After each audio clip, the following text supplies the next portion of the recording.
Agora eu gostaria de convidar à mesa Renato Toledo e a professora Melina Fachin, junto com a professora Daniela Yane Pamplona.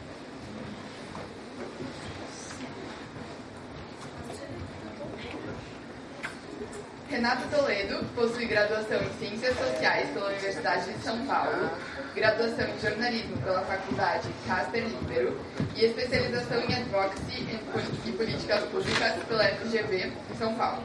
Atualmente é mestrando em Gestão de Políticas Públicas pela USP e coordenador de Relações Governamentais do Instituto Alana. A professora Melina Fachin possui graduação em Direito pela Universidade Federal do Paraná, mestrado e doutorado em Direito Constitucional com ênfase em Direitos Humanos pela Pontifícia Universidade Católica de São Paulo, atualmente membro e vice-presidente da Comissão de Direitos Humanos da OAB, professora de Direito Constitucional da Universidade Federal do Paraná, e a professora Daniela Yane Pamplona é graduada em Direito pela Universidade Federal do Paraná, mestre em Direito pela Pontifícia Universidade Católica de São Paulo, doutora em Direito pela Universidade Federal de Santa Catarina, International Visiting Scholar na Washington College of Law.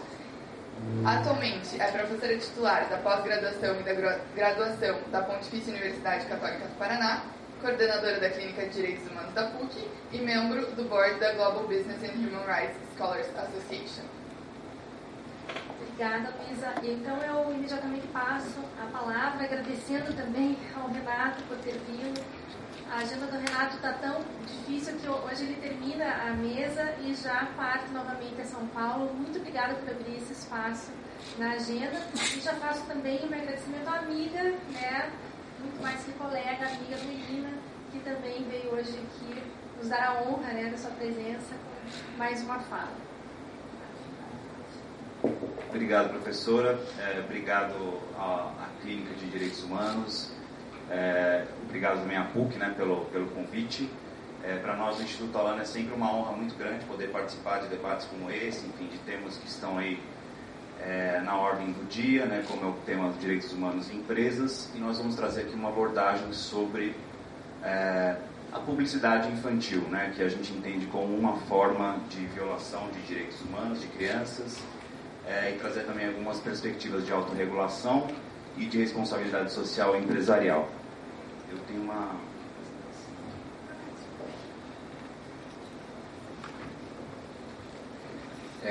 Bom, iniciar falando um pouco sobre o Instituto Alana, que é uma organização da sociedade civil sem fins lucrativos, que atua em diversas frentes, ações, programas e projetos com o intuito de honrar a criança, né?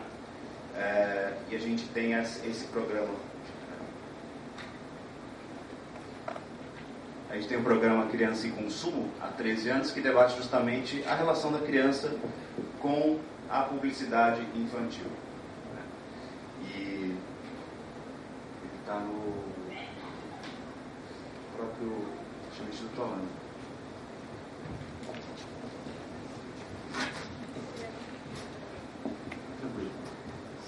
Então a gente vê a publicidade. Posso fazer de pé ali?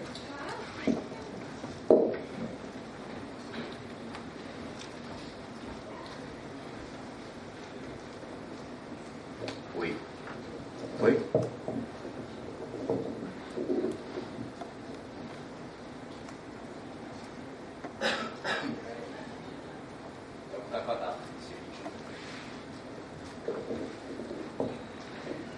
Então a gente tem uma bandeira forte, né, nos últimos 13, 14 anos, quase 14 anos, que já estamos no segundo slide, que é a bandeira, né, pelo fim da publicidade direcionada ao público infantil, né, e de promover a conscientização e defesa dos direitos da criança frente à comunicação mercadológica.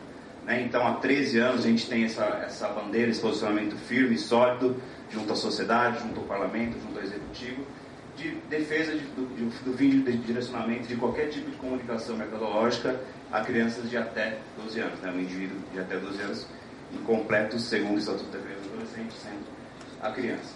Pode passar, por favor.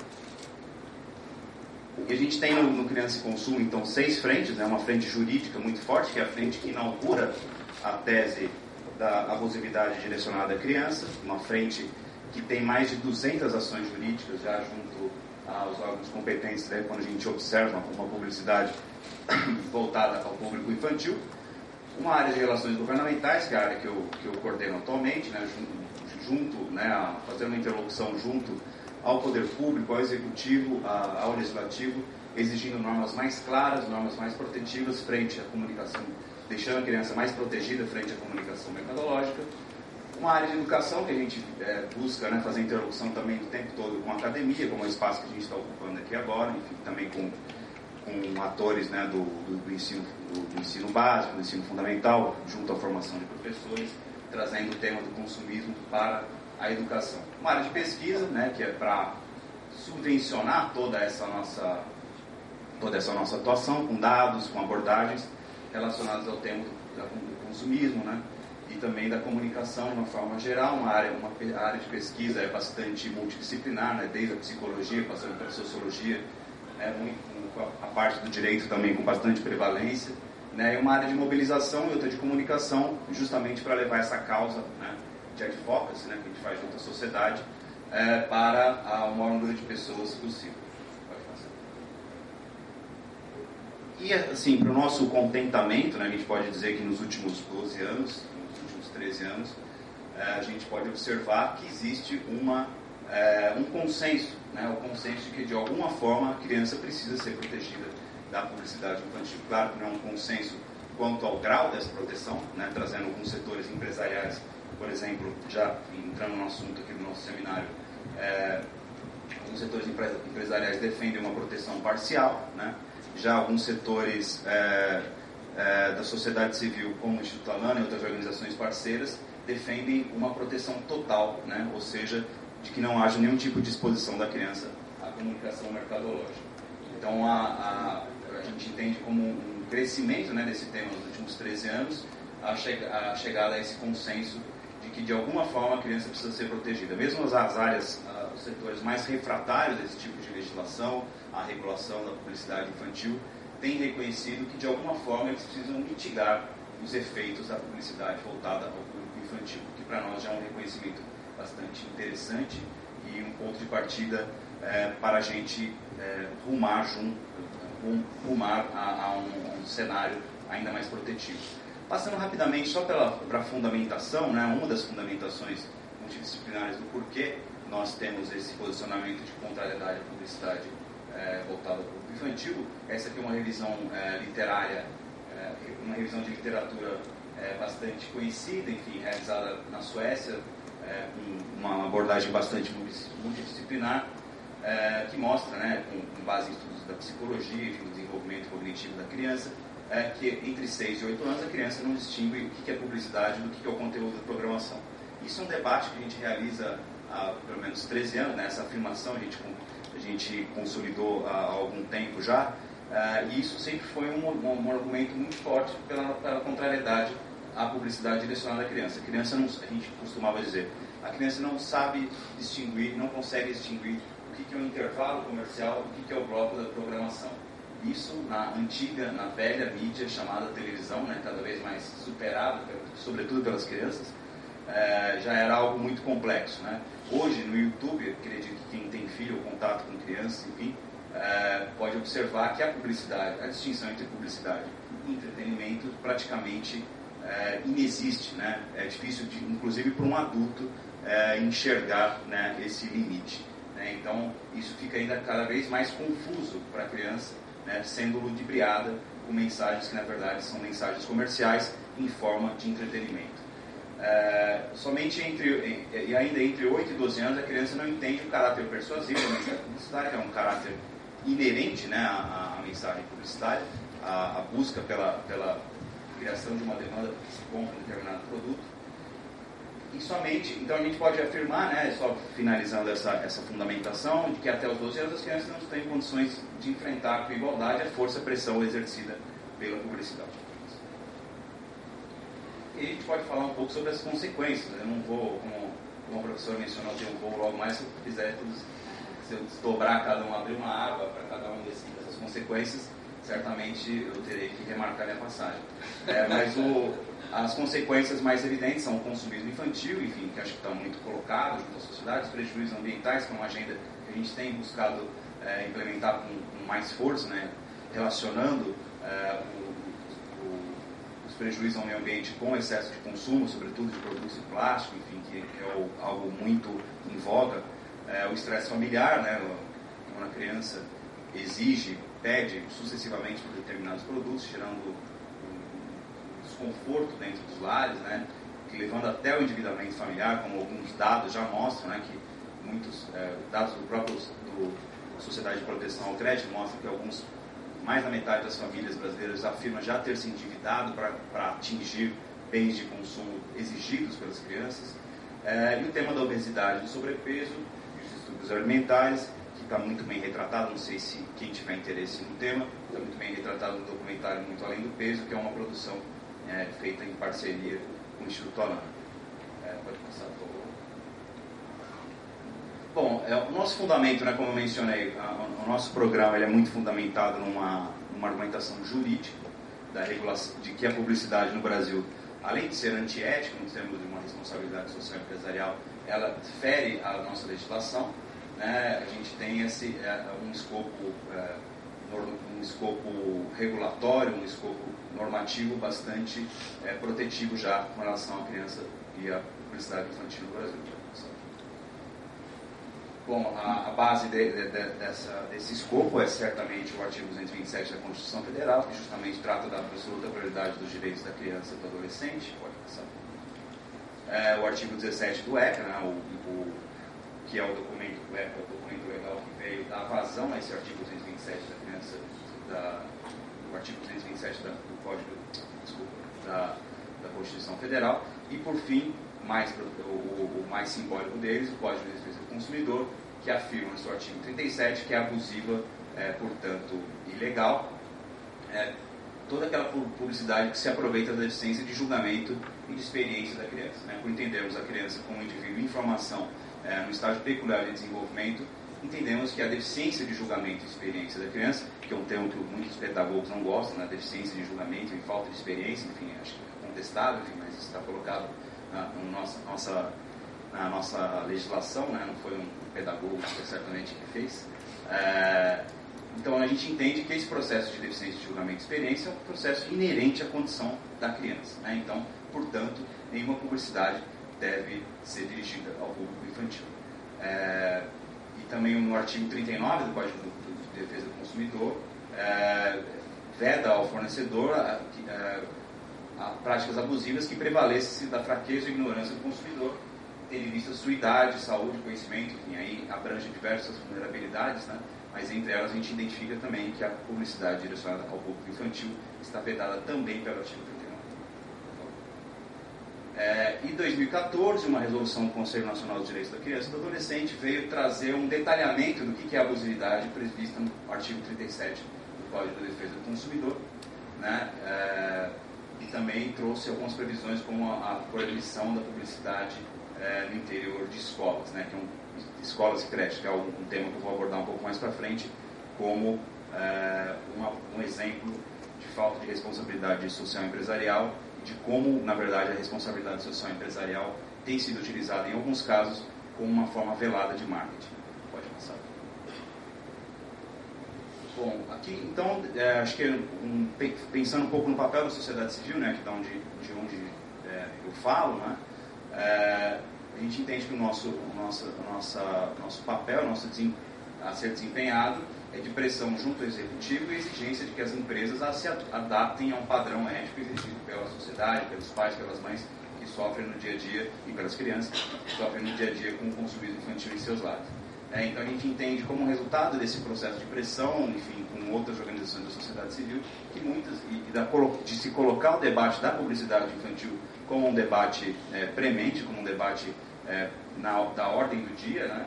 Nós entendemos que houve um processo de adequação das empresas, né, vindo a reboque muitas vezes das matrizes, né, no caso das transnacionais, de se colocar como empresas responsáveis no que tange a publicidade infantil. Então, uma série de acordos de autorregulação, né, um acordo pledges, seguindo aí a tendência das matrizes foram assinados nos últimos anos. Pode passar, por favor.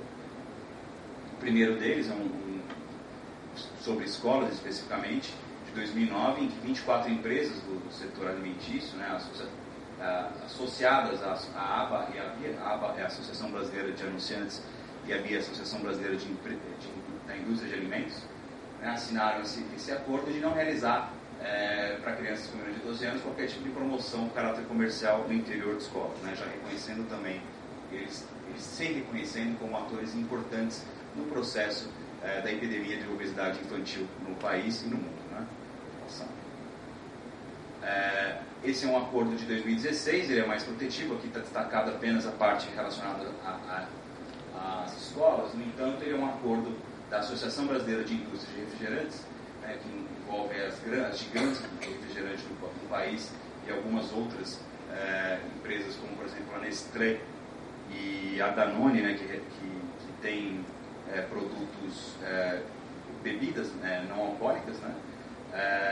Esse é um acordo que trata, na verdade, sobre o marketing geral voltado à criança, né, ao indivíduo de até 12 anos. Né? Ele recomenda que os associados não realizem mais qualquer tipo de marketing e publicidade voltada ao público de até 12 anos.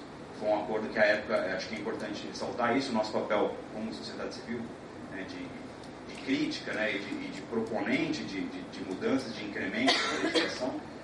Nessa ocasião e outras, nós fomos consultados, né, sobre o lançamento desses acordos de autorregulação e parabenizamos publicamente as empresas que realizaram, porque nós entendemos que é um compromisso que deve envolver aí todos os setores que estão imbricados nessa cadeia da publicidade. Né? Esse é um outro acordo, né, de 2016, em que Coca-Cola, Ferreiro, Grupo Bimbo, General Mills, Kellogg's, entre outras, também se comprometeram a não realizar comunicação de marketing e produtos alimentícios de bebidas não alcoólicas em escolas, em que haja a prevalência de crianças de até 12 anos de idade. Pode passar. Então, aqui algumas notícias de como isso foi colocado na mídia à época, né, a Coca-Cola deu um destaque por ser uma gigante transnacional, enfim, que se comprometeu a não fazer mais propagandas para criança.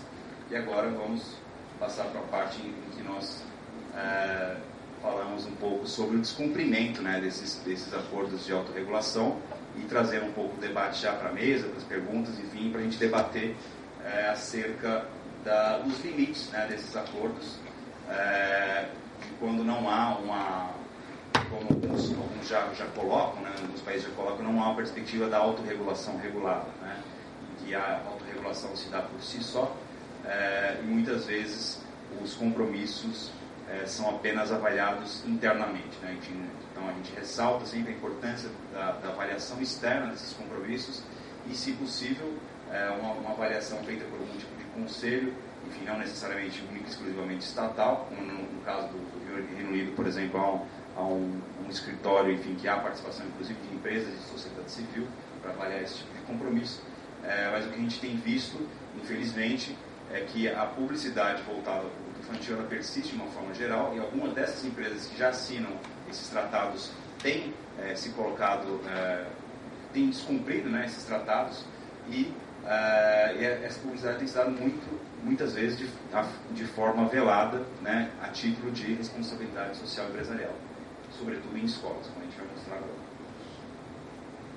Essa aqui eu acho que é um exemplo talvez o mais engenhoso deles, né, que é um exemplo realizado pela Danone, a empresa Danone, que tem diversos acordos assinados, em que, a partir de uma pesquisa contratada pela empresa e de um projeto que envolve inclusive Lei Rouanet, enfim, foi feito uma constatação, né, que a população brasileira sofria de carência de cálcio, né, e que, para tanto, seria necessário uma reeducação alimentar em que envolvesse desde o início, desde a infância, o consumo diário de ao menos 3 doses de lácteos.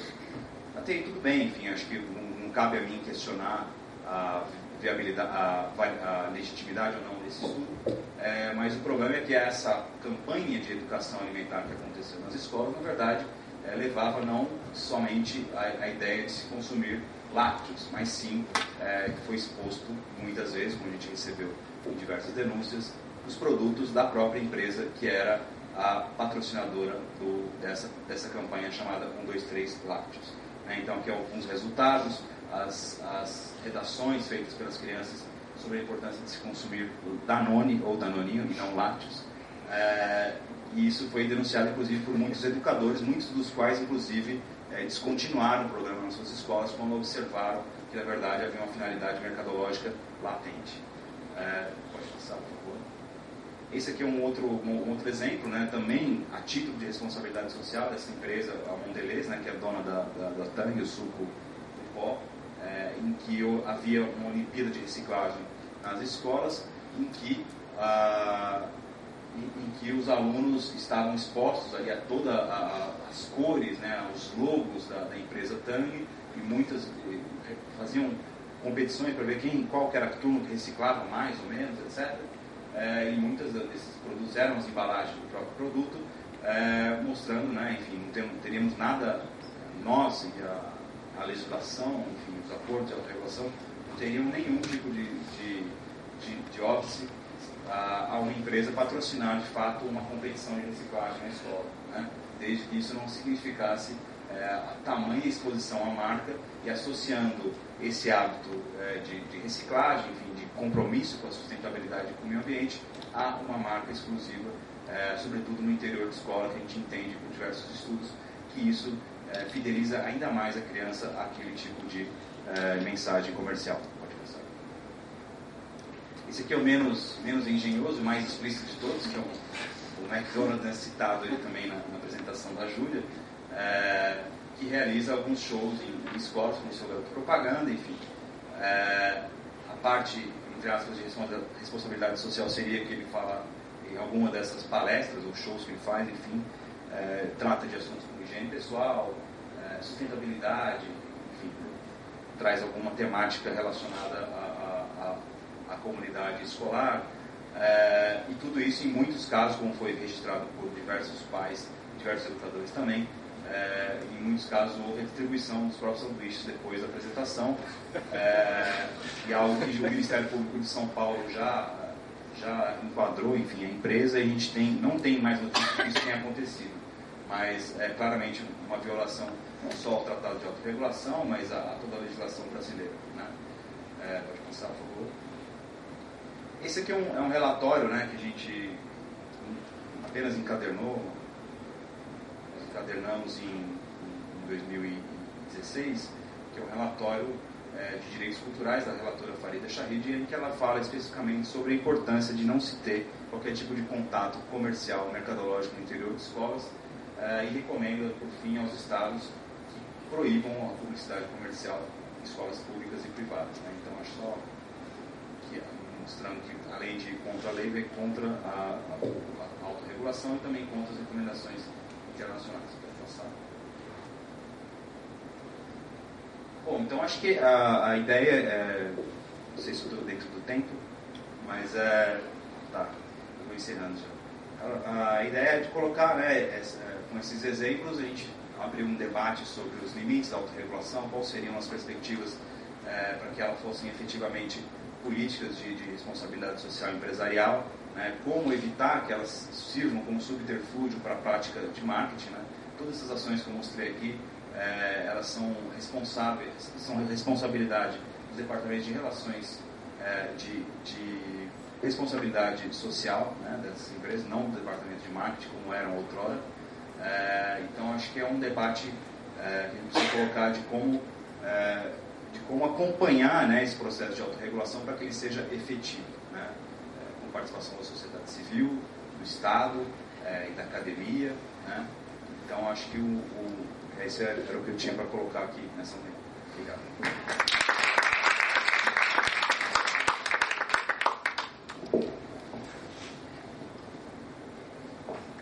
Renato, eu agradeço a tua fala, e é isso que a gente vinha falando também depois da fala da Júlia em especial, né? É assustador a gente perceber como esses mecanismos que, na verdade, eu já digo, né, eles surgem desde o início, a gente chama de autorregulação porque é uma maneira de dar uma resposta a uma necessidade que a sociedade e às vezes o Estado está sentindo e dar uma resposta que é feita para não ser satisfatória, né? Então, quando você começou a falar, minha primeira pergunta teria sido, né? E aí, qual é a efetividade dessa autorregulação desse setor? No término da tua fala, minha pergunta para você seria, para a gente discutir depois, né? Que seria possível, se da tua experiência no Alana, você vê que a autorregulação pode caminhar para algo mais efetivo ou se não. Porque quando a gente fala de empresas de direitos humanos, no geral, a nossa preocupação é essa. Quando a gente fala de autorregulação, fala de qualquer tipo de regulamentação voluntária, a gente já olha isso de uma maneira bastante desconfiada, né?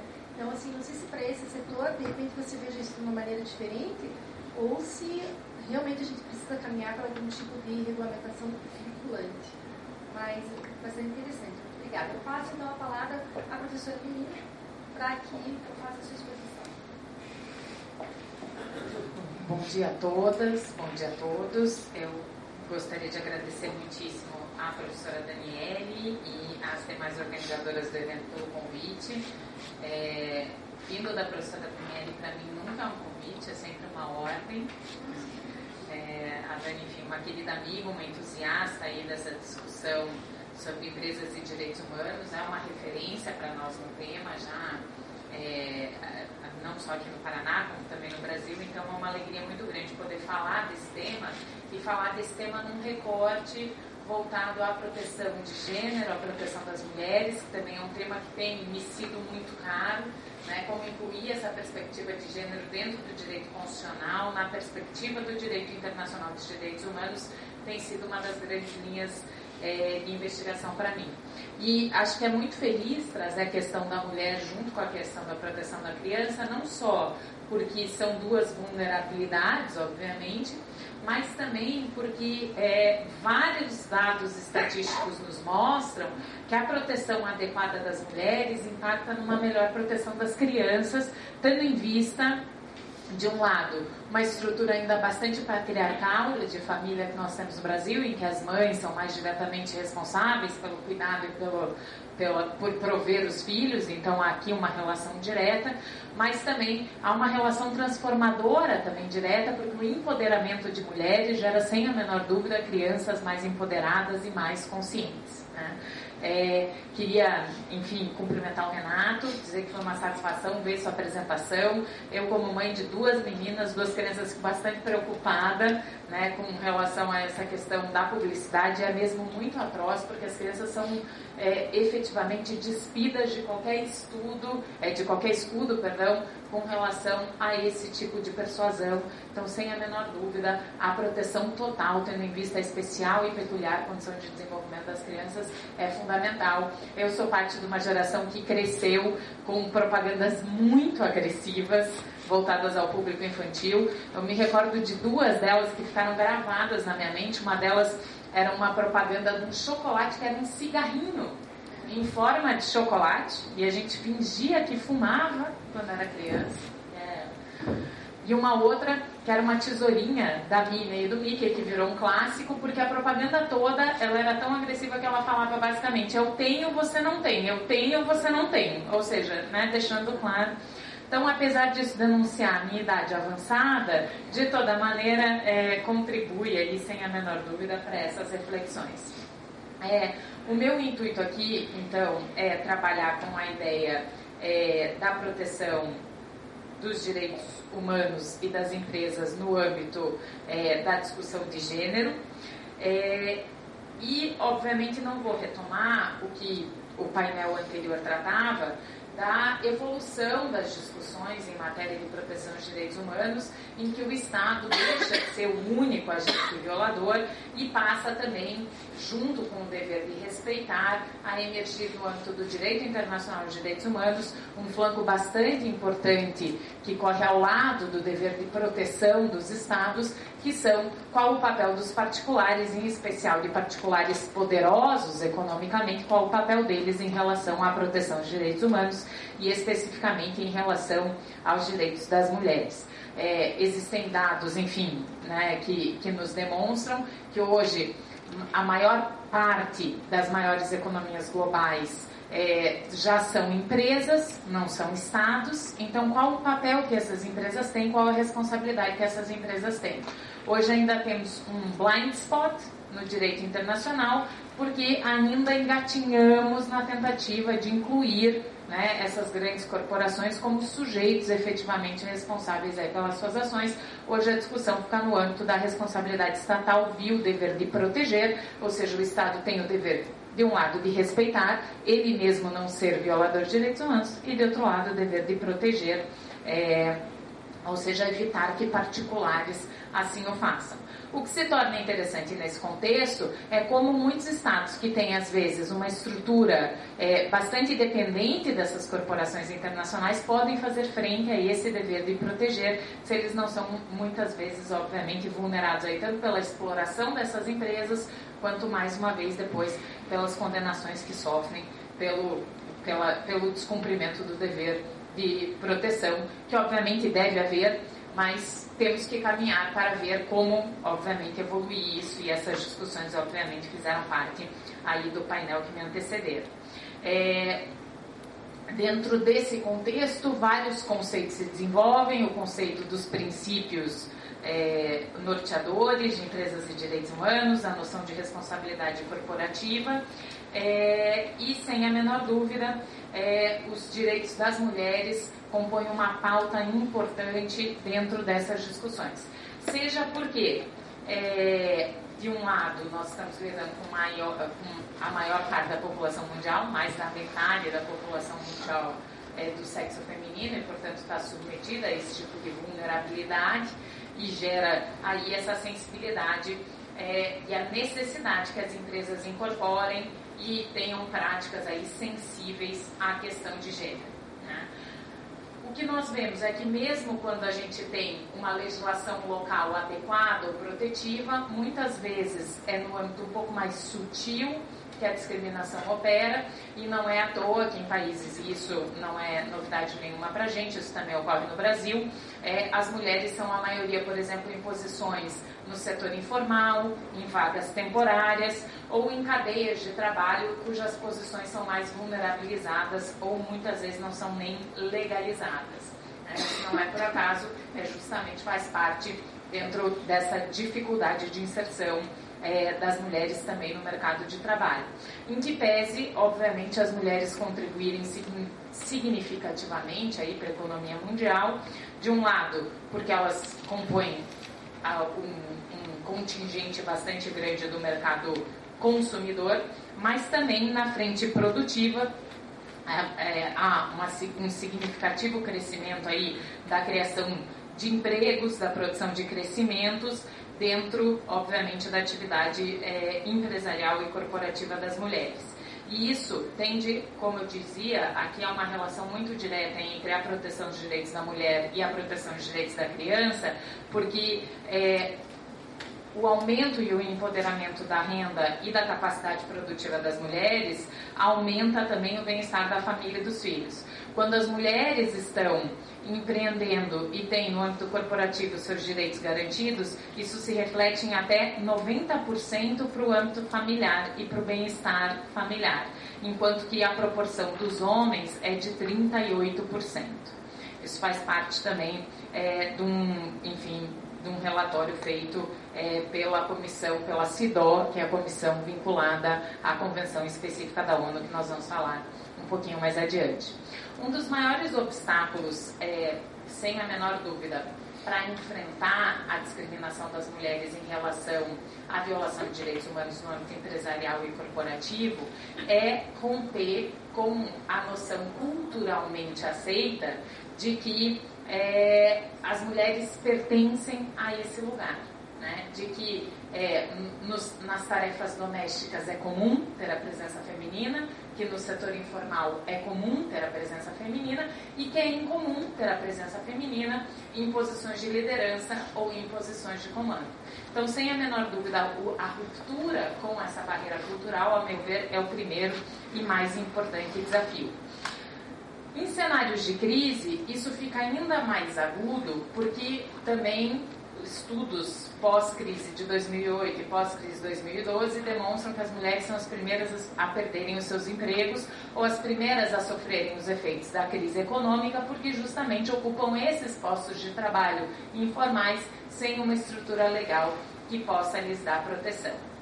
Portanto, são inúmeros os desafios que afetam aí as mulheres dentro dessas estruturas corporativas e empresariais, e elas decorrem nos mais variados âmbitos da produção, seja no setor informal, seja também no setor produtivo. As empresas relacionadas ao vestuário têm várias questões com relação, por exemplo, à exploração de mulheres. As indústrias extrativas também têm uma posição bastante crítica em relação à proteção dos direitos humanos das mulheres, tanto é que nós temos aqui no Sistema Interamericano um informe sobre indústrias extrativistas, empresas e direitos humanos, e há um capítulo, uma seção especificamente com relação às mulheres. O principal fator de discriminação das mulheres, independente do setor produtivo que elas ocupam, é a violência no âmbito do trabalho. Esse é um dado também relacionado pela Organização Internacional do Trabalho, não é nenhuma ONG subversiva que levantou esses dados, né? Uma instituição bastante acreditada no âmbito internacional, que diz que a violência é ainda a forma mais prevalente de desigualdade contra a mulher na área do trabalho.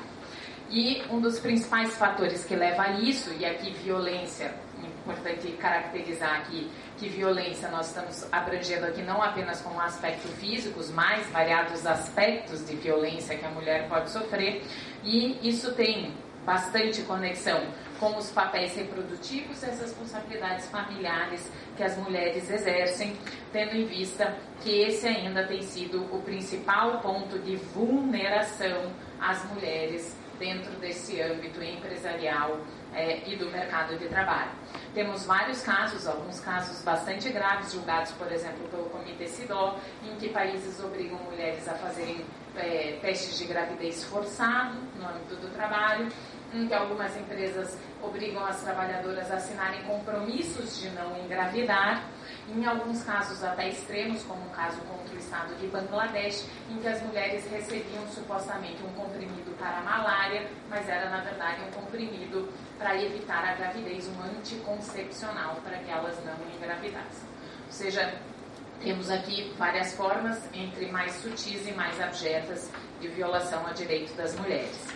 Dentro do contexto desse contexto da discriminação mais sutil, algo que no âmbito corporativo também é bastante destacado é o que convencionou ser chamado teto de vidro em relação às mulheres, ou seja, a dificuldade das mulheres também acederem a postos de diretoria ou postos decisórios dentro de empresas e grandes corporações. Nesse sentido, há um esforço crescente de uma tentativa de conscientização. Nós temos alguns exemplos meritórios no Brasil. A CEO da Microsoft, por exemplo, hoje é uma mulher. A CEO do Grupo Pandora, que é uma mulher e é negra e tem, enfim, frequentemente levantado a voz aí desses grupos vulneráveis.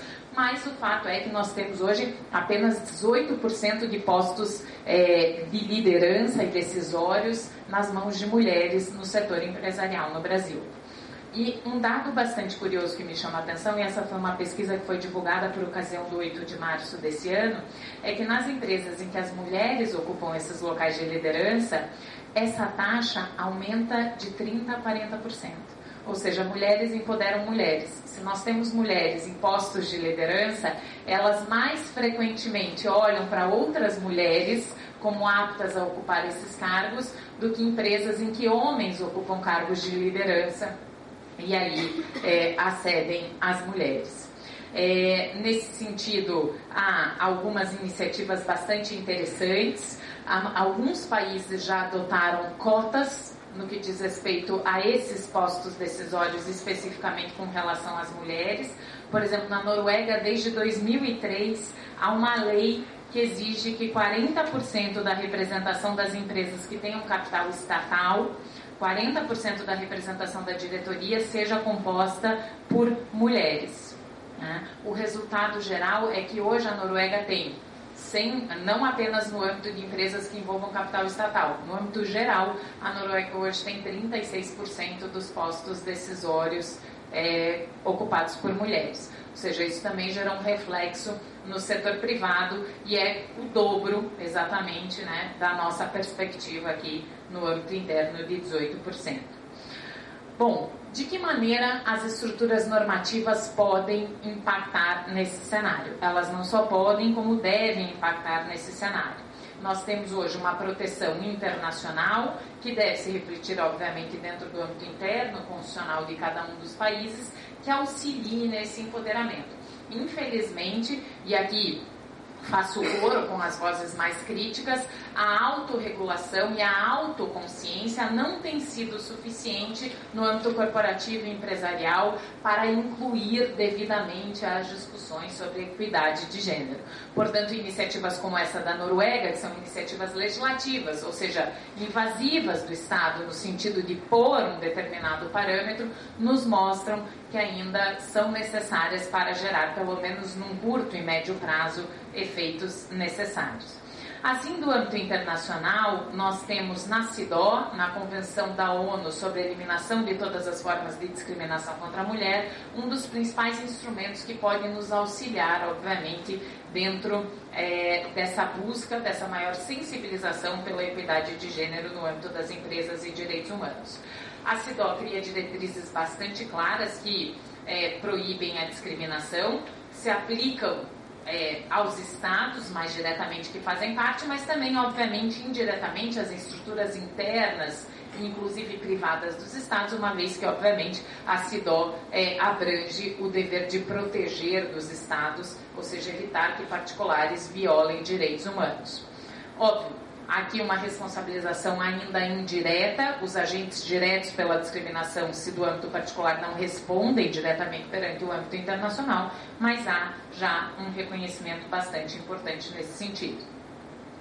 Inclusive, abrindo aqui um parênteses, um dos casos mais importantes julgados pelo Comitê CEDAW é um caso contra o Estado brasileiro que envolve um ente particular, que é o caso Aline Pimentel, de uma mulher grávida, negra, pobre, que morreu num hospital particular no Rio de Janeiro, por uma má prestação de serviços que envolvia uma discriminação pela condição feminina, pela condição de raça e pela vulnerabilidade socioeconômica. E o Estado brasileiro foi condenado justamente por não ter cumprido com seu dever de proteger a Aline, que estava submetida a essas múltiplas vulnerabilidades, ainda que a prestação de serviço de saúde, naquele caso, fosse por um ente privado e não por um ente não por um ente público.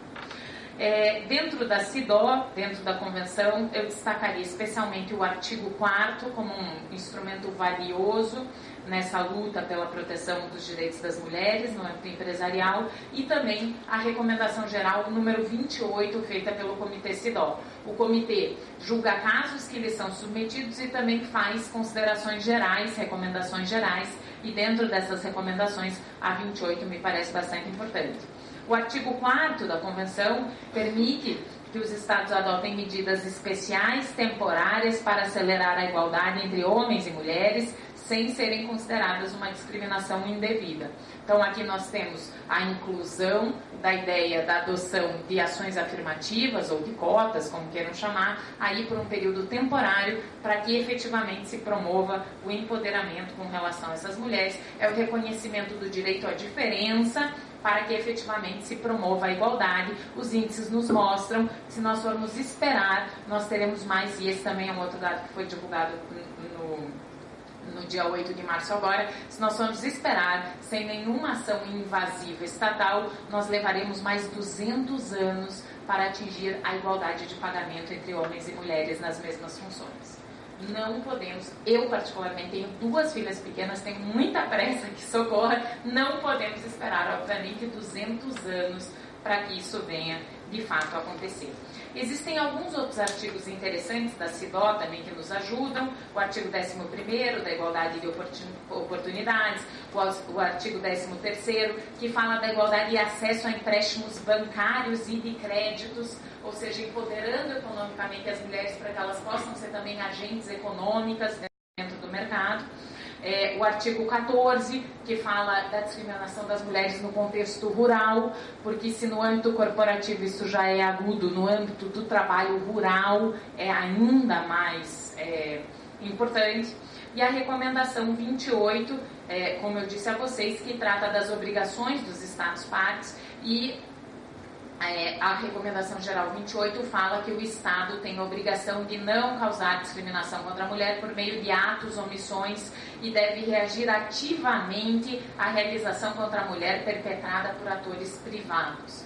Ou seja, a recomendação 28 deixa clara a responsabilidade do Estado, mais uma vez, estamos falando dessa dificuldade de atingir diretamente os particulares, mas, mais uma vez, deixa clara aí essa importância. Então, a CIDO é uma das primeiras e mais importantes bases, não é a única, obviamente. No sistema interamericano temos também estándares importantes, mas estándares mais específicos com relação, por exemplo, à violência contra a mulher, que é a Convenção de Belém do Pará. Não temos uma convenção abrangente, mas temos uma jurisprudência da Corte que vem atualizando a Convenção Americana como um living instrument, incluindo no artigo 24 da Convenção Americana, que é o direito à igualdade e não discriminação, consequências importantes com relação à proteção das mulheres. Nós ainda não tivemos no sistema interamericano nenhum precedente importante que faça essa discussão de modo aprofundado, mas temos vários que tratam do dever de proteger o Estado em relação à vulnerabilidade das mulheres. O caso talvez mais emblemático seja o caso Campo Algodoneiro, Campo de Algodão versus o México, que trata do feminicídio em Ciudad Juárez, que, enfim, é uma situação bastante diferente do âmbito corporativo, mas nos dá aí, obviamente, também essas bases. Ainda do âmbito das normas internacionais, na OIT nós temos também importantes instrumentos que nos auxiliam à proteção das mulheres no âmbito do direito do campo do trabalho, no âmbito empresarial e corporativo. Eu destacaria a vocês, em especial, a Convenção 111, que trata sobre discriminação e estabelece que os indivíduos não podem ser discriminados no emprego em função do sexo. Requer, assim, que o Estado crie políticas públicas para promover e implementar a igualdade de oportunidades e de tratamento, incluindo o acesso à formação profissional, o acesso ao emprego e o acesso àqueles que já têm emprego a postular postos de ocupações específicas, ou seja, deixando claro aí essa questão também do teto de vidro. Ainda também algumas outras convenções que abordam questões específicas com relação às mulheres, como, por exemplo, a questão da Convenção sobre as responsabilidades dos trabalhadores com responsabilidades familiares. Aqui, mais uma vez, como nós temos uma estrutura familiar bastante patriarcal, dialogamos muito intensamente com as mulheres, que é a Convenção 156, dentre outras. Ainda uma recomendação da OIT para a criação de emprego em pequenas e médias empresas, que tem um foco bastante grande também com relação às mulheres. Isso do ponto de vista da hard law do direito internacional. Obviamente, da soft law, os princípios orientadores, ainda que não façam um recorte específico com relação à temática de gênero, eles também são inclusivos da proteção específica das mulheres no âmbito das empresas e dos direitos humanos, dentro do marco do Protect, Respect e Remedy.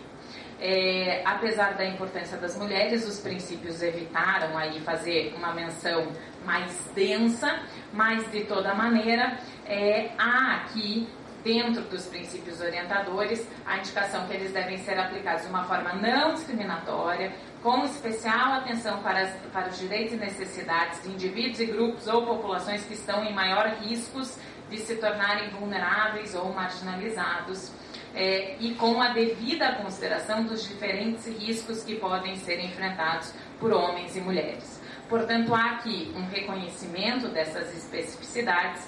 Cumpre destacar que tudo isso que está no âmbito internacional, seja hard law, seja soft law, pelo princípio da boa-fé, os estados que com eles se comprometeram devem internalizar.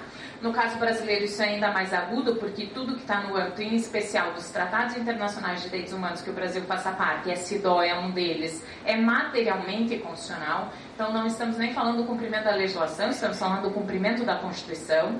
E também entendo que não apenas pelo princípio da boa-fé, mas sobre uma interpretação atualizada desses tratados e dessas convenções, sem a menor dúvida, aí também a força dos princípios que vem a integrar essa interpretação dentro do nosso direito.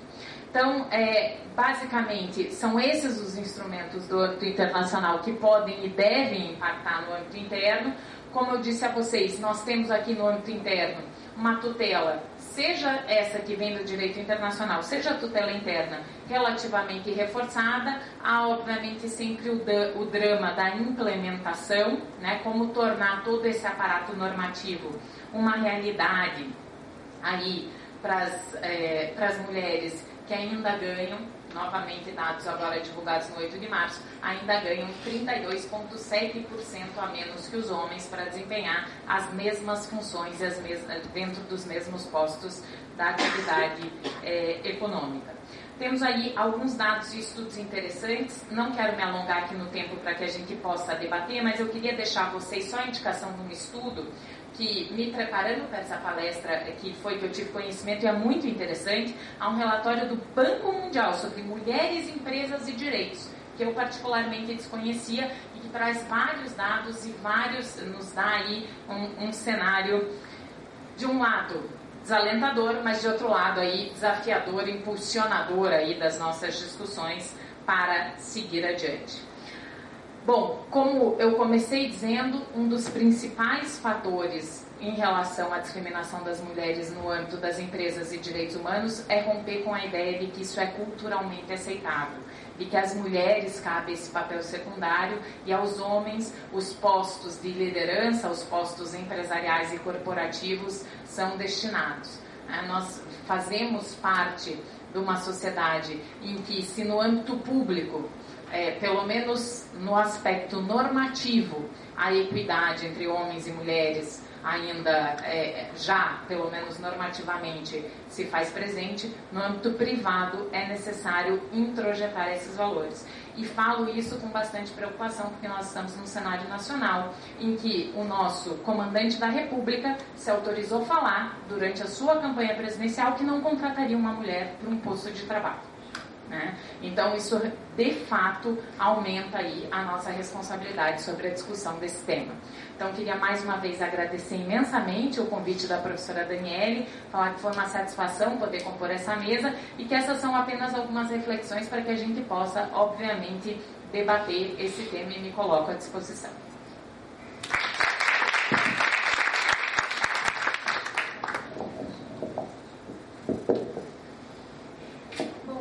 Eu queria agradecer mais uma vez a Melina. Quero dizer que, se você lembrou dessas propagandas, eu lembrei da Compre Batom, né? Nunca mais sai da cabeça da gente.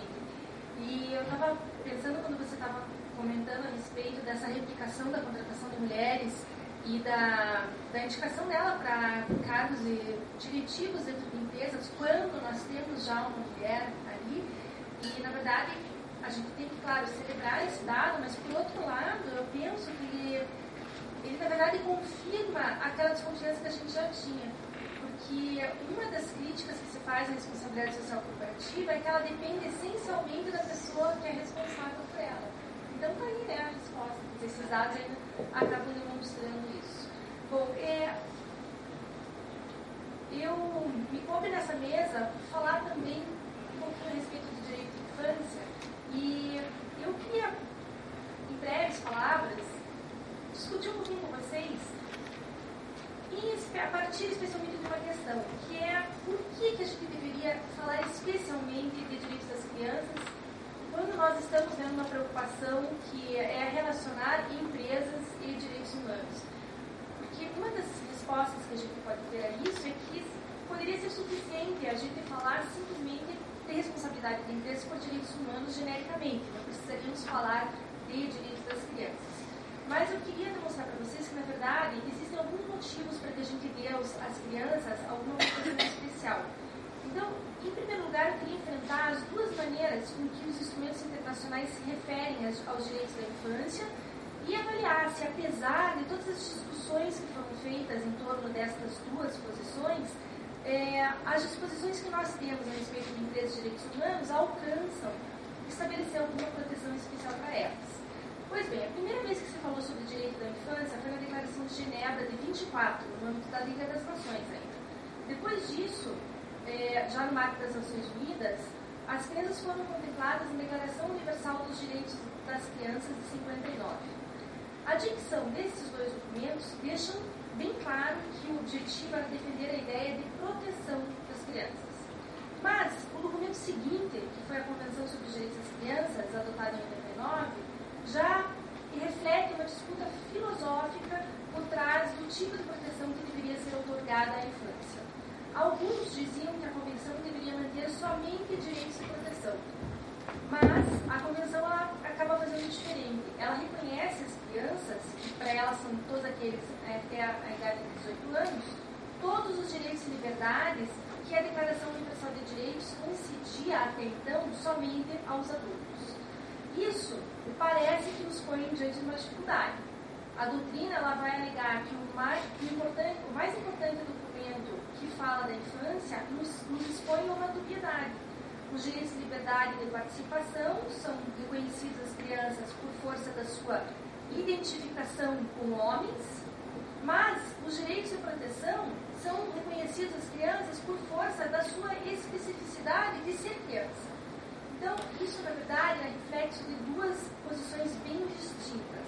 Os protecionistas, ou paternalistas, e os liberacionistas, ou autonomistas. E, de fato, a gente tem filósofos bastante importantes que defendem ambas as posições. Por exemplo, Philippe Arié, ele dizia que a infância ela era pensada em um contexto familiar, o que fazia com que ela ficasse restrita à esfera privada, à esfera da família, à esfera da casa. Assim, ele dizia que se justificava a prática de criar instituições que eram organizadas por idades, como são, por exemplo, as escolas. Ele chamava isso de enclausuramento das crianças, um instrumento de controle, na verdade, do espaço, do que era o espaço da rua, que reforçava a invisibilidade pública dessas crianças. Então, a infância, ela só vinha para o espaço público quando ela estava relacionada a uma violência, a um desvio, né? Estava acontecendo alguma coisa de errado. Por outro lado, Hannah Arendt foi fortemente contrária a uma tendência igualitarista no tratamento das crianças. Para ela, o papel da educação, então o papel dos adultos, era ao mesmo tempo introduzir as crianças ao mundo de uma maneira ordenada e progressiva e protegê-los de todas as vicissitudes do mundo, né, para preservar, inclusive, o poder das crianças de inovar esse mundo. Ela dizia que a linha que separa as crianças dos adultos deveria significar que não se pode nem educar aos adultos nem tratar as crianças como se adulto fosse. Nesse sentido, temia-se que a proclamação de direitos de liberdade das crianças, que a Convenção então fazia, poderia constituir um obstáculo à consideração de sua vulnerabilidade, ao reconhecimento da sua fragilidade, da sua irresponsabilidade. E isso, então, ameaçaria o direito da criança a ser diferente dos adultos.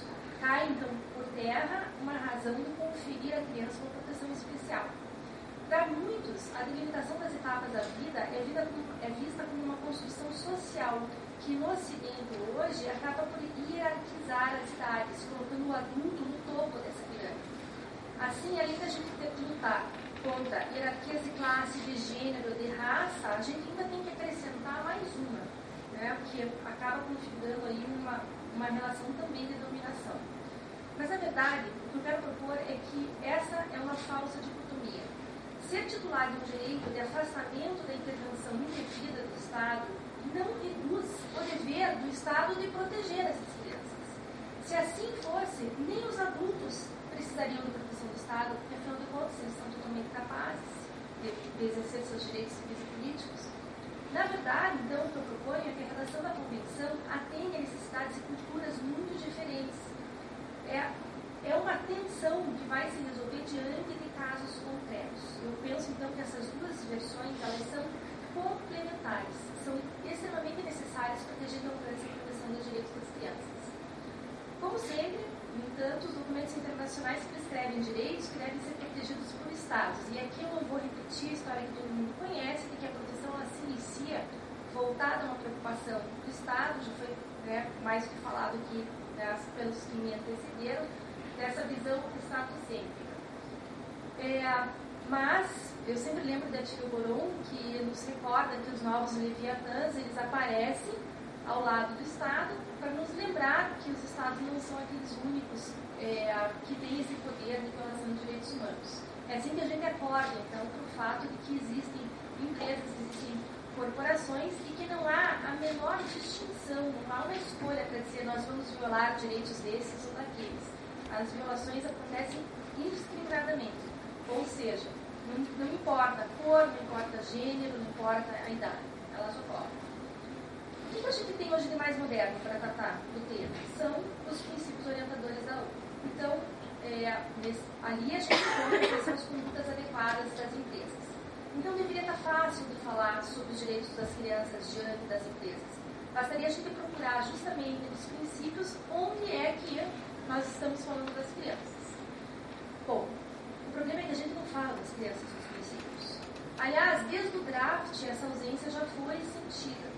Quando foi renovado o mandato do John Ruggie para que ele, então, para que o trabalho dele desaguasse nos princípios, o Conselho de Direitos Humanos já tinha solicitado que ele atentasse para o fato de que direitos das crianças também poderiam ser violados pelas empresas.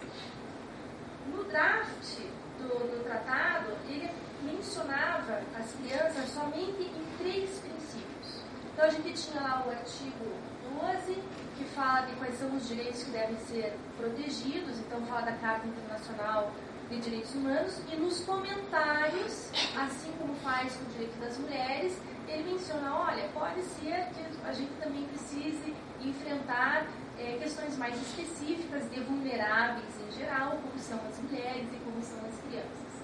O princípio 18 também mencionava as crianças. O princípio 18 falava que as empresas tinham de manter um registro da sua performance para elas poderem amanhã demonstrar se elas estavam ou não atendendo às suas responsabilidades. E aí nos comentários, de novo, não no texto dos princípios, a gente lembra que também seria necessário que as empresas tomassem um cuidado especial em relação à vulnerabilidade apresentada pelas crianças. E no princípio 23, que dizia que os estados, lá no draft, dizia que os estados deveriam dar passos para assegurar que as vítimas pudessem ter alguma remediação para as violações que acontecessem. Também se mencionava que deveria se dar uma atenção especial à convenção, na verdade não era nem a convenção, era o protocolo opcional da Convenção das Crianças, que é aquela que fala sobre a prostituição e pornografia. E era isso, só isso. Isso era o draft. E aí a gente pensa, não pode piorar.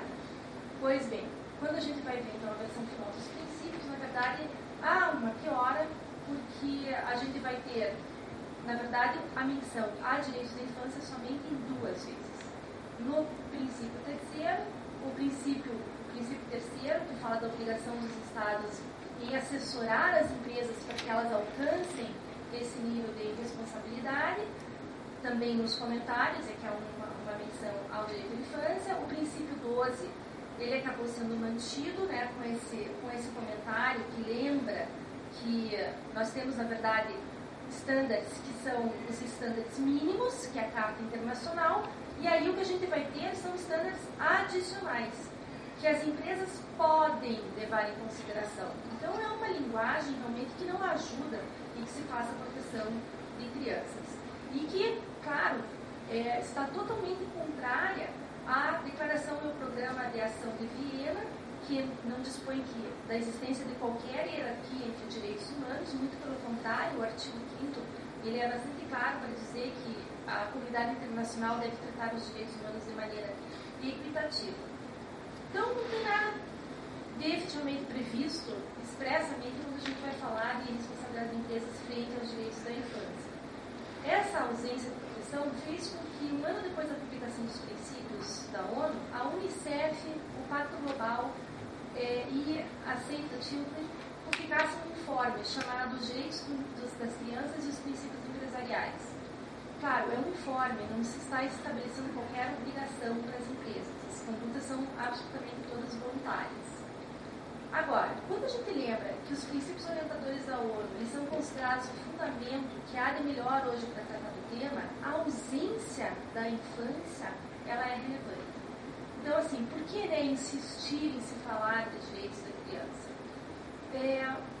Porque o silêncio, ele também nos fala. O silêncio ele é parte integral da estrutura da ordem jurídica, inclusive internacional, e é tão importante como as regras positivas e as estruturas retóricas dessa ordem jurídica. Os textos eles podem ser vistos como uma tecnologia de regulação que estabelece relações de controle em relação a atores e instituições dos quais esses textos tratam. Eles, na verdade, nos permitem compreender as prioridades institucionais. Então, não falar também é uma maneira de nos dizer alguma coisa. Eles são chave para regular a organização do trabalho das pessoas em instituições de maneira que a gente vai ou não impor accountability a essas instituições. Além disso, tem uma autora, que inclusive é uma autora feminista, Dorothy Smith, que ela fala que os textos também têm uma importância por conta da sua reproduzibilidade. Então, quer dizer, amanhã o texto é um material que pode ser distribuído, ele vai ser lido, vai ser utilizado por pessoas para coisas diferentes. Eles operam para disciplinar efetivamente como os diferentes atores pensam sobre um tema, como é o tema dos impactos das atividades empresariais sobre os direitos humanos das crianças. Então, por exemplo, se a gente pensar nos princípios orientadores, eles não vão só conformar pontos de vistas e práticas das instituições como a ONU, como o grupo de trabalho da ONU sobre Empresas e Direitos Humanos, e também acabam conformando outros atores, como as próprias empresas. Para além disso, eles constituem uma realidade que pode ou não ser coerente com aquela que é vivida pelas crianças que são afetadas por essa atividade empresarial. Então, a importância do texto ela se faz ainda na ausência da menção da infância. E, ao contrário do que a gente vê nos textos, a infância devia ser a primeira fonte de preocupação de qualquer um que quer uma alteração no mundo significativa em termos de proteção, em termos de sustentabilidade, em termos do que nos demandam as necessidades socioambientais. Eu estive em Monterrey, no México, no instituto do qual o professor Humberto é diretor, e ali eu ouvi algumas pessoas falarem, a gente veio falar de direitos humanos, falar de algo meio hippie, né? Então eu sempre digo assim, olha, tem tanta prova, tem tanta teoria holística hoje, né? Assim, eu menciono sempre a epigenética, que é que sempre me vem na cabeça, que demonstra pra gente qual a relevância da gente cuidar da infância, em especial da primeira infância. Eu já digo em seguida, né? Mas aí sim que a gente estaria falando de algo extremamente hippie, então eu já nem caminho para esse lado. Como a gente está falando de empresas e direitos humanos, eu acho que a gente precisa encontrar uma linguagem que efetivamente possa ser compreendida por essas pessoas. Está difícil, quando a gente fala só de direitos humanos, fazer com que eles compreendam. Então eu queria lembrar que as crianças, elas constituem quase 1/3 da população mundial. São mais de 2 bilhões de crianças. Em muitos países, as crianças representam quase a metade da população nacional. É inevitável, então, que as empresas, de alguma forma, se relacionem com elas. As empresas acabam, ou precisariam ver essas crianças como atores chaves, seja consumidores, familiares e trabalhadores, jovens trabalhadores, futuros empregados, líderes empresariais. Aqueles princípios lá elaborados pela Unicef indicam claramente a invisibilidade das crianças, apesar da sua presença em instalações empresariais, apesar da contratação de crianças como empregados domésticos em alojamentos para trabalhadores, apesar da exposição dessas crianças a produtos industriais. Eles estão lá, mas ninguém fala deles. E aí eu gostaria de lembrar que a gente já teve um economista, prêmio Nobel, em 2000, James Heckman, que demonstrou com muitos números que os programas em favor da primeira infância têm um impacto direto na produtividade de empregados.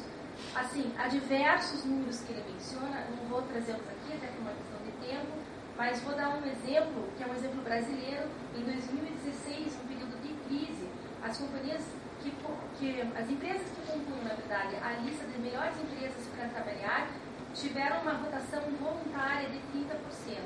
Bom, resta demonstrado que naquelas empresas, e claro, a rotação de empregados ela custa muito caro, custa para a empresa, custa para quem fica na empresa também. E aí é possível demonstrar que as empresas que têm cuidados com a primeira infância, então assim, a mãe está trabalhando, mas sabe que a criança está bem cuidada. Existe uma preocupação para que essas crianças estejam efetivamente vacinadas, para que essas crianças não tenham doenças. O que acontece? Reduz, inclusive, a falta no trabalho, que também custa muito caro. Chega a custar, para vocês terem uma ideia, na Inglaterra, a falta de empregados custa 8.200 libras por empregado por ano para as empresas. Se a gente for para o setor público, isso sobe para 12 mil libras. Bom, então foi feito já, inclusive, um estudo no Brasil para demonstrar como esses impactos são relevantes a partir do que dizia esse prêmio Nobel. E a gente tem uma empresa em especial, só para dar o nome de uma delas, de várias que aparecem, que é a Tóquio Marine. Ela, em 2011, ela começou a adotar benefícios em favor da primeira infância. Quais? Horário flexível para os pais, reembolso de gastos com creche.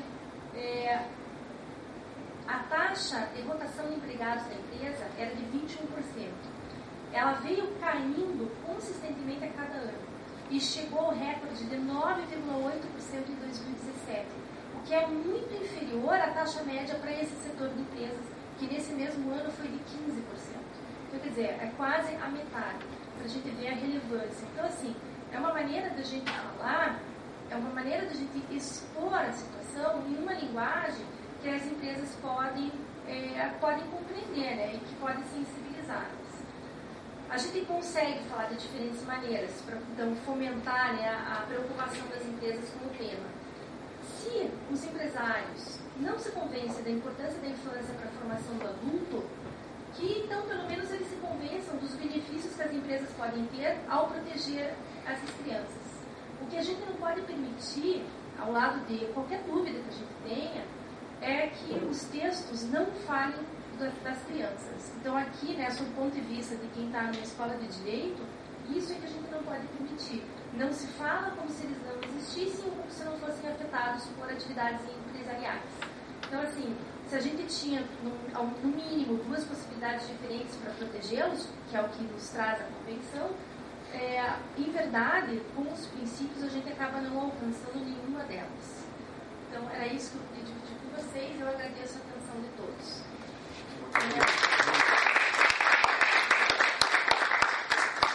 E desde logo, então, eu passo as perguntas. Eu nem acredito que eu consegui terminar de falar tudo isso. Acho que eu nem respirei. Vamos lá. Então, as perguntas... vamos fazer um bloco de perguntas, então. Vamos começar com a Manuela aqui. Fique à vontade. Acho que eu me ouvi, né? Eu achei muito interessante toda essa abordagem, né? E queria fazer uma observação com relação à questão de gênero, especialmente, que no último seminário de balanço, no caso da vacina do doce, a Defensoria Pública do Espírito Santo, o seminário teve essa abordagem de gênero. E aí teve essa temática de mostrar o quanto era mais difícil reparar, primeiro desinvisibilizar, se existe essa expressão, né, o sofrimento das mulheres no caso de violações de direitos humanos por empresas, e quanto era mais difícil reparar. E aí a Defensoria Pública do Estado de Minas Gerais apresentou um relatório mostrando os desafios do processo de reparação no caso específico de mulheres, que é muito interessante, eu acho que até é disponível, tem uma aluna que está até fazendo um trabalho sobre isso.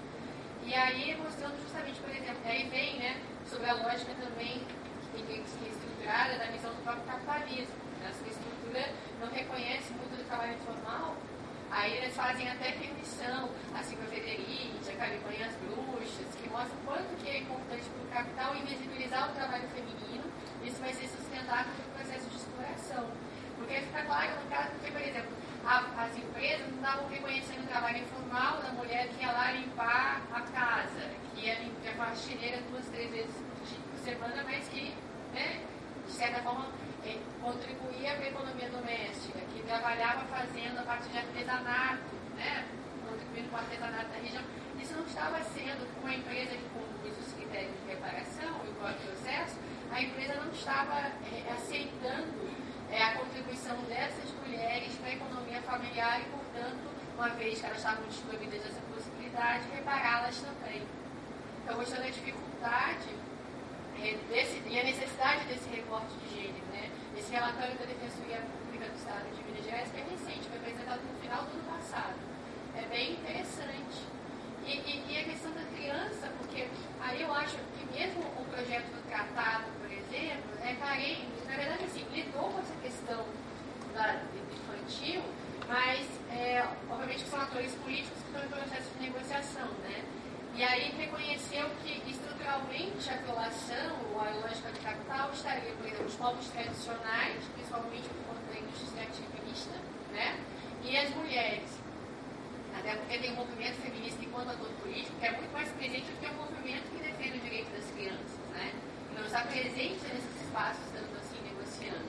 Mas aí tentou conciliar colocando no bloco de direitos humanos, que é algo também que está em disputa, todas as convenções lá dos princípios do Nuclear que deveriam ser reconhecidas para estabelecer um parâmetro mínimo. E, obviamente, a Convenção de Direito das Crianças e os protocolos, inclusive que reconhecem a responsabilidade das empresas transnacionais, né, que é um marco de responsabilização das empresas, está presente. Mas reconhece essa lacuna.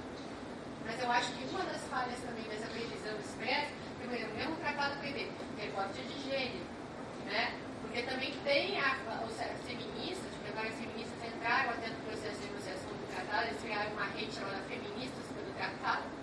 Elas estão aí como força política, que é um jogo também de enfrentamento político, né? E falta um pouco, sabe, de uma representação mais específica da questão das crianças. Mas, obviamente, que está previsto para como um dos elementos essenciais, né, a menção de todos os tratados e o tratado, né, e os protocolos e tal, no caso da Convenção de Direitos das Crianças, como algo essencial. E aí mais um trabalho para o Renato levar para a Lana, né? Lá atrás a gente tinha uma pergunta. Só diz seu nome, por gentileza. Meu nome é Bruna. Eu tenho duas dúvidas, na verdade. A primeira é sobre a parte de criança. A gente tem hoje, não é muito novo o fenômeno, mas muitas social media que são adolescentes e crianças que participaram, por exemplo, do programa de TV Marisa, e que hoje no Instagram, ou Facebook, ou através da social media, elas fazem muita propaganda direcionada ao público infantil. Muitas vezes querem marcas que são delas mesmas. Como que pode ser feita essa regulamentação no caso delas?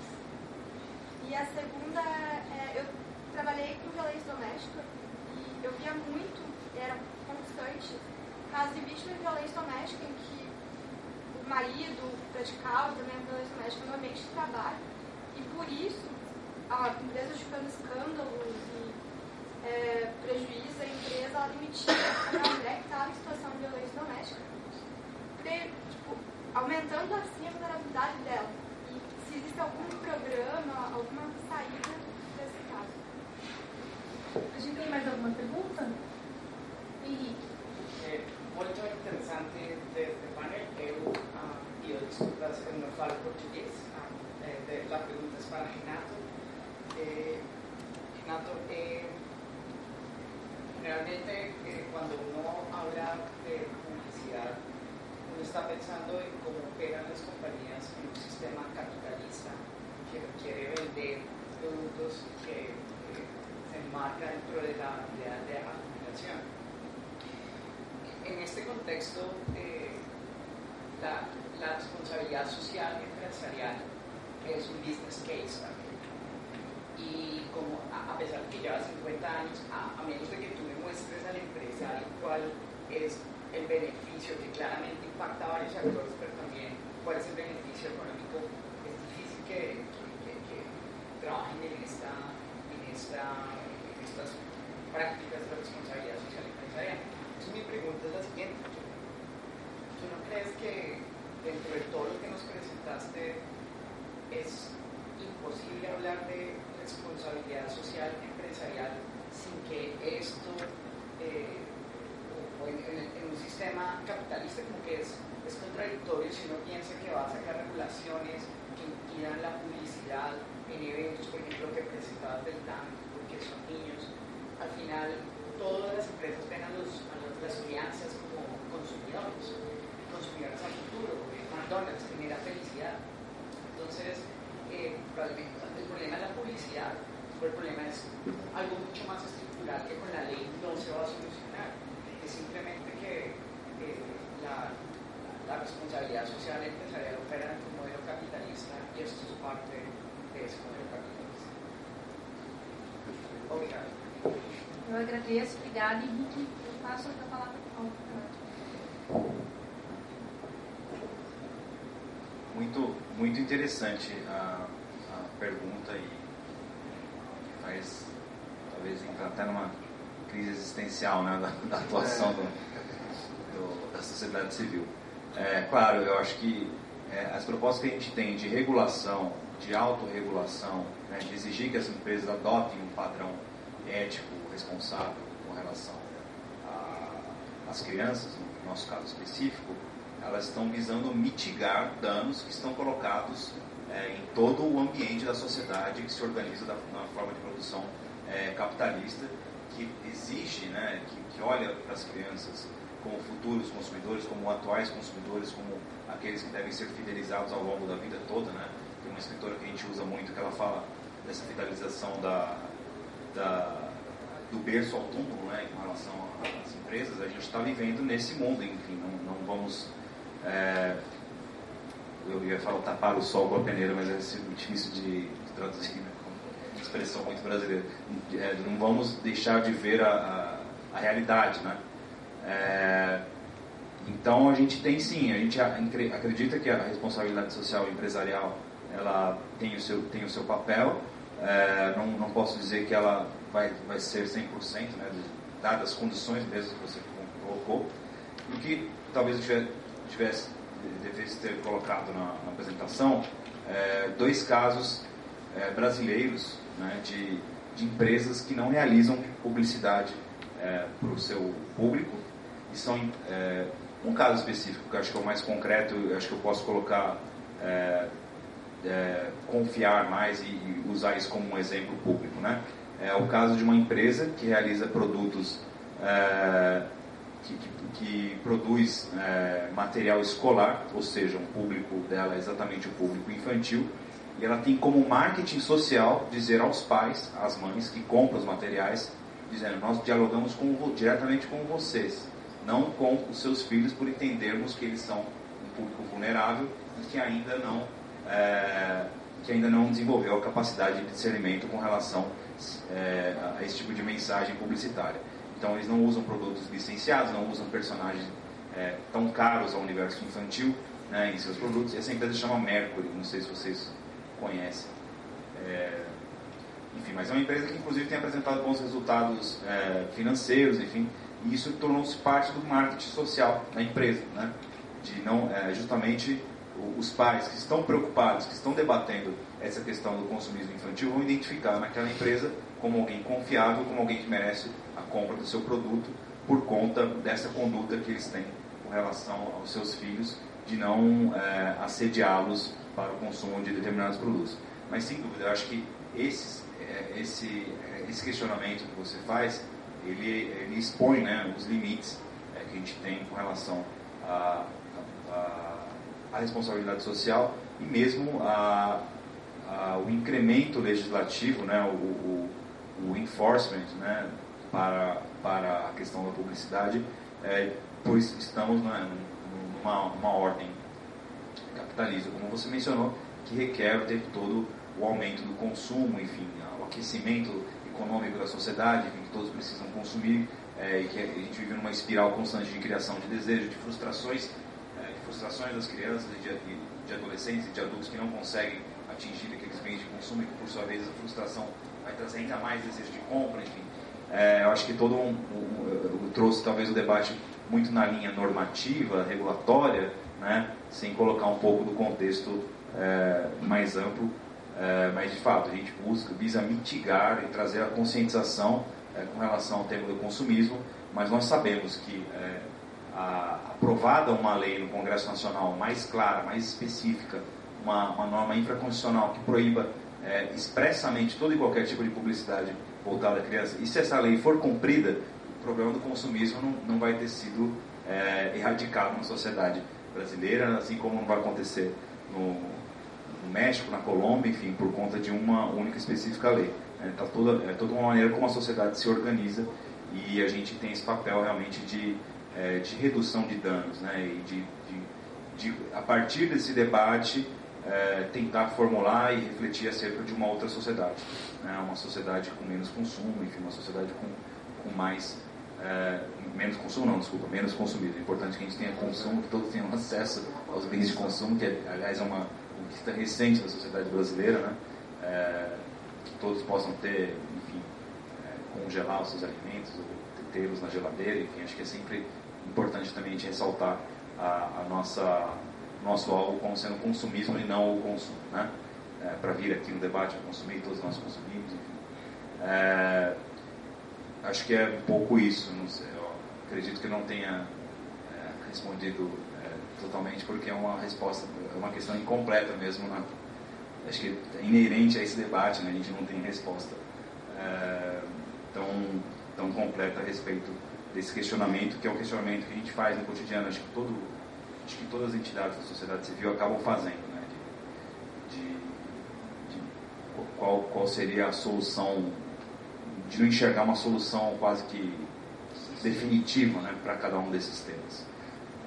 Com relação à sua pergunta dos influenciadores digitais, eu também, assim, a gente costuma fazer uma apresentação específica sobre esse tema, né, que é o tema dos youtubers mirins, que hoje ele toma, vamos dizer, o nosso departamento jurídico, né, que eu mencionei, acho que ele toma 80% da atividade do nosso departamento jurídico hoje está relacionada a essa prática, que é uma prática que revolucionou o mercado publicitário, né, tirou intermediários, né, do mercado publicitário, porque agora a empresa que vende esse celular entrega o celular para uma criança ou para um adolescente, para um influenciador digital, e ele vai, sem pagar para veicular em nenhum tipo de rádio ou televisão, vai mostrar no Instagram dele que aquele celular tem determinadas funções. Isso até barateia, né, a prática do marketing e universaliza a prática do marketing. O que nós temos observado, que tem chamado de um processo de dupla vulnerabilidade em muitos casos, né, quando a criança ela é anunciante, ela é emissora e receptora, né, desse tipo de mensagem. Há uma total violação à legislação brasileira, né? No Código de Defesa do Consumidor nunca se especificou que aquele código serviria para publicidade em mídias tradicionais e não para as novas mídias, enfim. Então, isso tudo que acontece, esse tipo de publicidade, sem qualquer tipo de identificação de que é uma publicidade, acontece à revelia da nossa legislação, né? Nós temos atuado junto a diversos organismos, como por exemplo os PROCONs, o Ministério Público, para denunciar esse tipo de abusividade. Há uma crescente preocupação do Ministério Público com esse tema, né, principalmente mães e pais, né, de crianças que observam isso na ponta, no dia a dia, né, eles começam a questionar esse tipo de prática. E sem dúvida é uma prática ilegal, é uma prática que tem se tornado cada vez mais frequente, né? Os vídeos, acho que de 4 anos para cá, isso revolucionou inclusive o nosso trabalho, né? Nosso foco de atuação no programa Criança e Consumo. A gente estava acostumado com aquela publicidade tradicional, 30 segundos de inserção comercial no Cartoon Network, ou no SBT, ou na Rede Globo, e agora a publicidade se vem, inclusive de difícil acesso para o público adulto enxergar e ver isso como algo palpável, né? E algo que possa ser denunciado. E a gente tem então tomado muito cuidado para também não vitimizar essas crianças que estão sendo alvo de exploração comercial para a venda de produtos, né? Tratando sempre de denunciar quando as empresas estão realizando esse tipo de prática. E eu acho que é o grande debate hoje sobre publicidade direcionado ao público infantil, se passa pelas mídias sociais, né? Hoje, basicamente, o grosso disso hoje está alocado no YouTube, mas a gente sabe como é muito dinâmico esse universo, né? A gente observa também a presença cada vez maior desse tipo de prática no Instagram, com os chamados recebidos, né? Que as empresas mandam produtos para as crianças para elas desembalarem, né? Que é a prática chamada de unboxing, né? E mostrar aquele produto e sem qualquer clareza sobre o tipo de relação jurídica que está se estabelecendo, se é uma doação, se aquilo foi pago para a criança mostrar aquele produto. E um fenômeno curioso que a gente começa a observar é que quando você vê um vídeo com 1 milhão de views, que uma criança ou um adolescente está mostrando um produto, dizendo: esse produto ainda não tem no Brasil, a empresa me enviou, né? A empresa me enviou, ele vai chegar em maio, né? Gerando aquela expectativa, aquela ansiedade para a chegada daquele produto. Isso fica praticamente comprovado que se trata de uma prática pensada, uma estratégia engenhosa de se realizar uma publicidade, né? Agora, a gente observa também vídeos com pouquíssimas visualizações, em que crianças fazem vídeos caseiros, enfim, mimetizando esse tipo de prática, dizendo: olha, se inscreva no meu canal, isso aqui eu ganhei da empresa tal. Então, isso gera, né, tem gerado um fenômeno comportamental mesmo, né, de como as crianças se relacionam com a mídia, enfim. Acho que, mais uma vez, também a gente tem um posicionamento de crítica, né, esse tipo de prática de utilização comercial dessa nova forma de sociabilização das crianças, mas não temos exatamente uma objeção a priori de que a criança se relacione por meio da internet, que consuma entretenimento por meio da internet, porque seria algo, uma prática quase que ludista, né, de querer quebrar as máquinas e brigar contra, enfim, porque a gente busca, mais uma vez, né, acho que já tem uma interlocução sobre a primeira pergunta, né, mitigar e tentar regrar e tentar disciplinar essas práticas na internet para que não vire um território sem lei, né, como infelizmente muitos desses agentes, né, de publicidade ou de outras práticas ainda piores do que publicidade, enfim, não vou entrar nesse debate aqui, entendem a internet como um universo à parte fora do nosso ordenamento jurídico. Bom, primeiro eu queria agradecer a Manuela pelos comentários e dizer que a sua fala me lembrou uma entrevista que eu vi recente, logo após a tragédia de Brumadinho, que eles estavam recrutando as famílias para irem lá receber a bolsa que a Vale estava dando, e uma mulher estava bradando, falando assim: eles só estão dando para quem comprovou que trabalhava. E ela falou: e eu sou dona de casa e eu não posso receber, como se isso não fosse um trabalho, né, que devesse ser reconhecido. E especificamente com relação à pergunta da Bruna, esse relatório do Banco Mundial que eu falei traz um dado estarrecedor, que a principal causa de falta das mulheres ao trabalho é estar submetida à violência doméstica. Então, vejam, de novo, tentando sensibilizar o que a Dani falava, já que pela linguagem da ética, da alteridade, da proteção de direitos humanos não vai, veja o rombo que a violência doméstica causa na economia mundial. É a principal causa da falta das mulheres. A segunda causa é cuidar dos filhos. Então, e assim, isso obviamente chama muito a atenção, né? A gente ainda tem,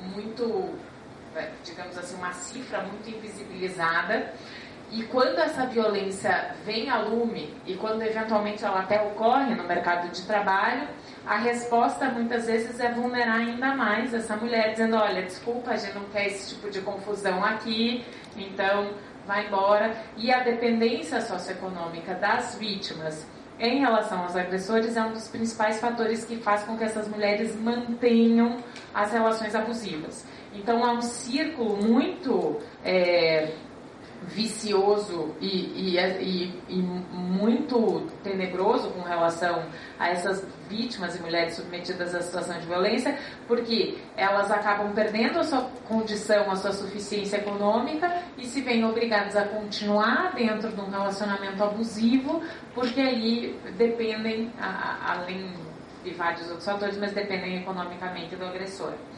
E há um documento bastante interessante que eu queria referenciar a você, Bruna, que é o Princípios de Empoderamento das Mulheres, que foi feito pelo Pacto Global e pela ONU Mulheres. E dentro desses princípios do empoderamento das mulheres, são 7 princípios que abrangem vários temas, desde a promoção da liderança, empreendedorismo, mas tem um específico que tratam da proteção da segurança das mulheres. E entram dentro dessa questão da violência, mostrando, na verdade, como existe uma responsabilidade social para com as mulheres que estão submetidas à violência.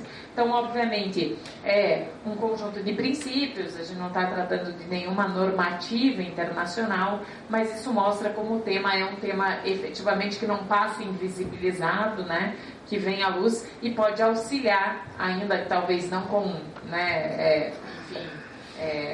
o poder da lei, mas que pode auxiliar a construir aí pelo menos uma maior responsabilidade por essas mulheres em situação de extrema vulnerabilidade.